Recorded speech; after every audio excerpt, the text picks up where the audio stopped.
And we're live. Hi. So today is the day, the much awaited for day. And I know I'm a few minutes behind here, but last minute details.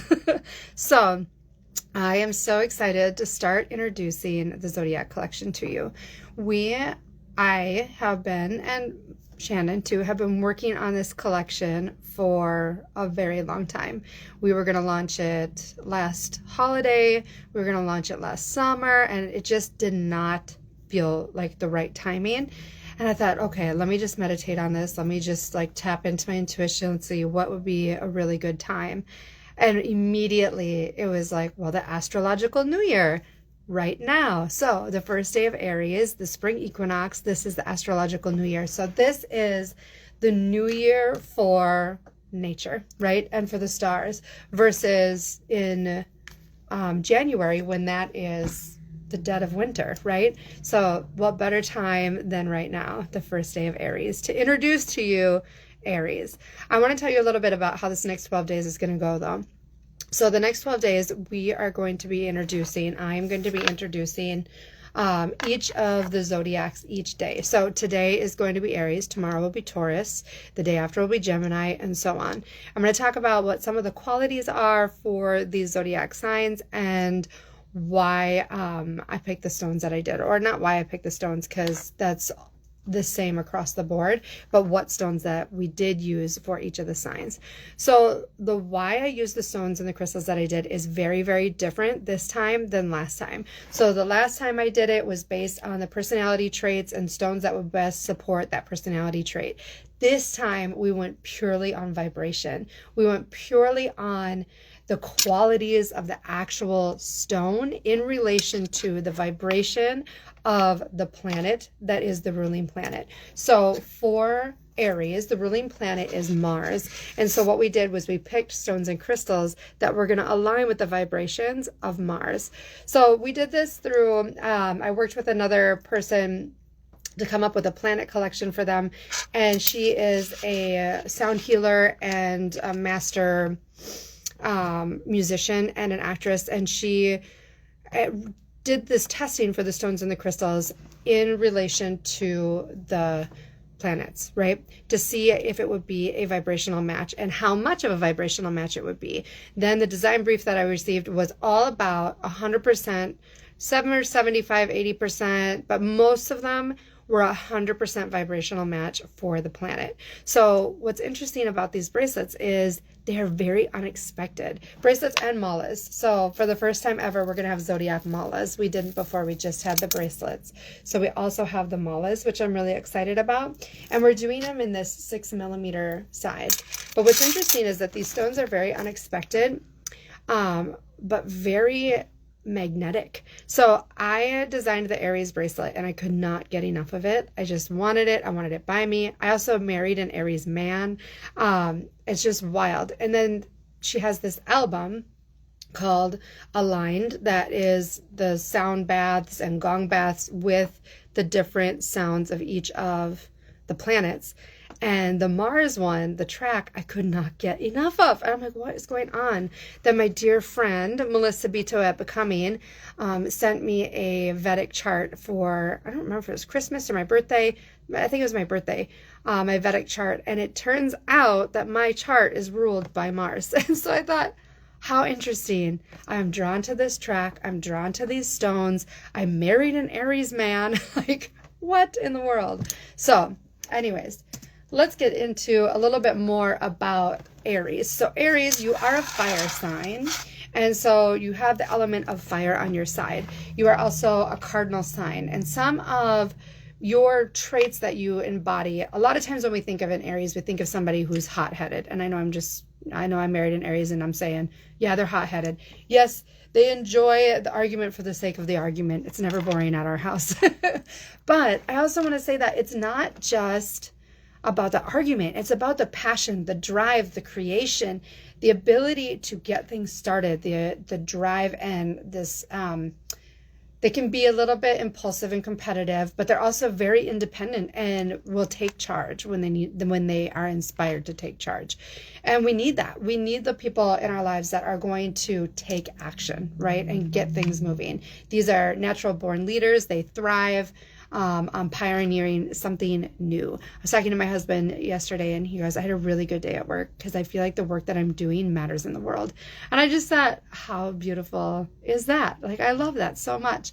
And so that's a true Aries in their balanced, most centered embodiment is when they are passionate, when they are driven, when they are taking action on things that matter to them. So those are the qualities of Aries. Now, on the website, what I'm going to have is what your sun sign, your moon sign, and your rising sign, what it means to have each of these zodiac signs in that position in your chart. So our sun sign is how we are perceived, right, by other people in the world. Our moon sign is our emotional self, right? And our rising sign is really considered the seat of the soul, kind of who we really are on the inside, right?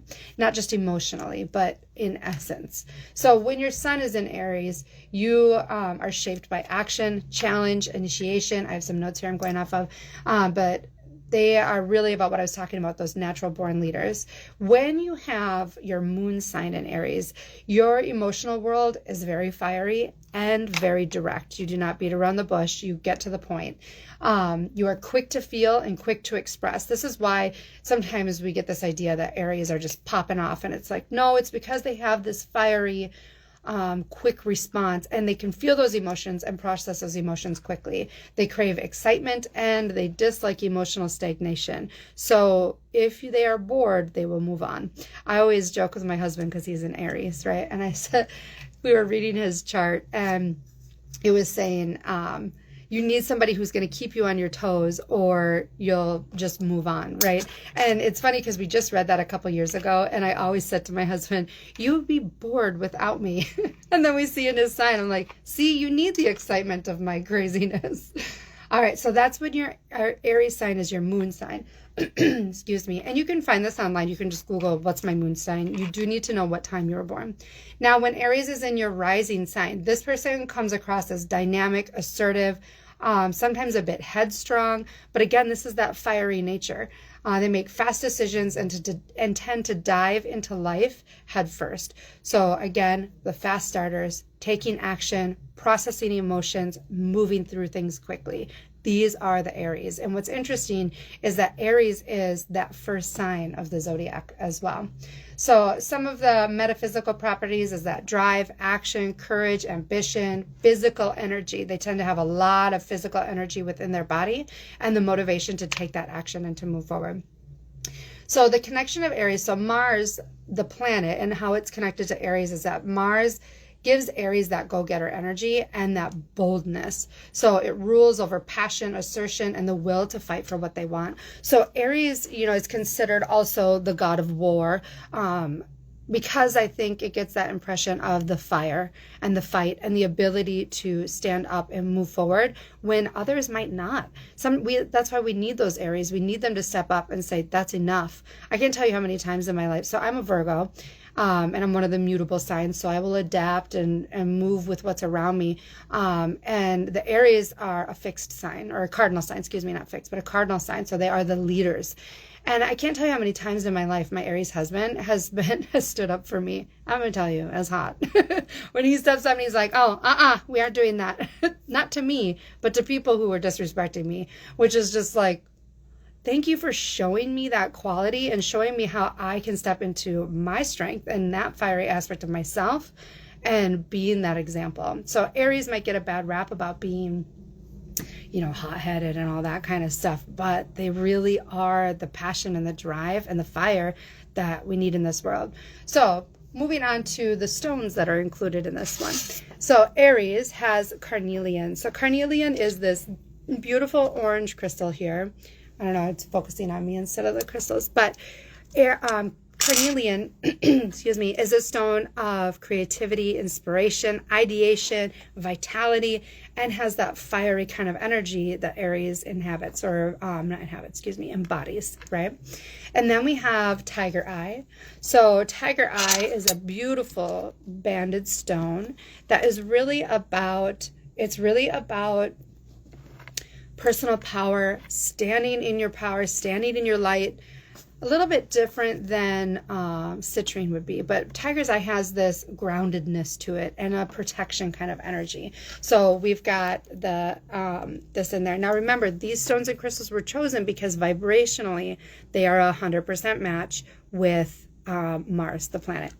Then we have ironstone. Ironstone or tiger iron is when tiger's eye and iron are forming at the same time.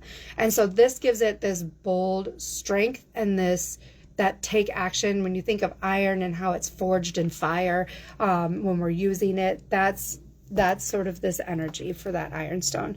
And then we have a really unexpected Kambaba jasper. I unfortunately do not have a tumbled stone to show you of Kambaba jasper, but it is a green and black kind of swirled stone, and these beads are really little to see on the camera there. But this is a stone of the heart, and so it's really about coming into, let me see, this one might be able to see a little bit better. Yeah, there you can, the black and the green. So this one is coming into the heart, and it's a very beautiful, gentle stone. And I think that it's a great stone for Aries because they are very passionate and they are very heart-led and heart-driven. And it's a nice little softness to the strength of the tiger eye and the tiger iron. Normally, I can't really wear tiger eye because I get a headache or it's just too much. But when I pair it with something like picture jasper, like we have in our Rebel in the Archetype collection, or here with the Kambaba jasper and the lepidolite or lepidolite, some people pronounce it this purple, it has a much softer edge and is a little bit more balanced and easier for me to wear. So I'm hoping that you find those qualities as well with the Aries bracelet. So lepidolite is going to be about emotional balance. So sometimes those Aries can pop off like we were talking about. They've got that fire, they've got that passion, that drive. And the lepidolite is going to come in and just kind of balance that out so that they can stay in their light rather than going into the darker side of things and into the destructive emotional patterns. So their emotions can be a little more constructive and a little bit more of a guide, right? So that's what lepidolite is really about. And lepidolite or lepidolite is also about stepping into your confidence, just like Aries shows us how to do, to step into our light, step into that passion and that drive, excuse me, and get us moving forward. So that is introducing to you Aries. I also want to tell you the dates of Aries are March 21st. So today, happy birthday, Aries, Aries season. I love it. I don't know what you mean about popping off. I do. I married an Aries, remember? And it goes all the way till April 19th. So we love you, Aries. We love your passion. We love your fire. We love how you show us how to get things moving, get things started. And you also, Aries, you show us when things are out of alignment. We need that energy. We need that reaction to say, that's enough. There's such thing as sacred rage, right? Sacred anger. If we didn't have that fire to burn away the things that didn't serve, how many things would remain stagnant and how many things would go on that need to stop, right? So thank you, Aries, for being here. So the Aries bracelet, the bracelets are going to be $42, and then the malas are $124. The mala does include 108 stones in it, and both of these are live on the website. Here, I'm going to put this on. So this is smaller than the normal size mala. I'll stand up for you too. So you can see here, it goes just about here, right, where the other ones come down further, and it has bigger beads where these have smaller beads. Let me show you what it looks like on. See, so it's a little bit smaller. Great for stacking with other necklaces. I love it. And then it has the little Aries charm right on the tassel there. So that is going to match the bracelet with the little Aries charm. And those are live on the website now. They're the only one on the website so far, because each day for the next 12 days, we are going to be introducing the next Zodiac. So I'll give you a little sneak peek. Tomorrow is going to be Taurus. So if you have any Taurus in your life, tell them about tomorrow. And here's the Taurus bracelet. But that's all I'm going to say. So thank you so much for being here. Thank you, Aries, for showing up and showing up in our world and showing us the fire and how to move forward with passion, with integration and excitement and vitality. We need your fire. We love your fire. Thank you so much. And I can't wait to share more of our Zodiac collection. Have a good one.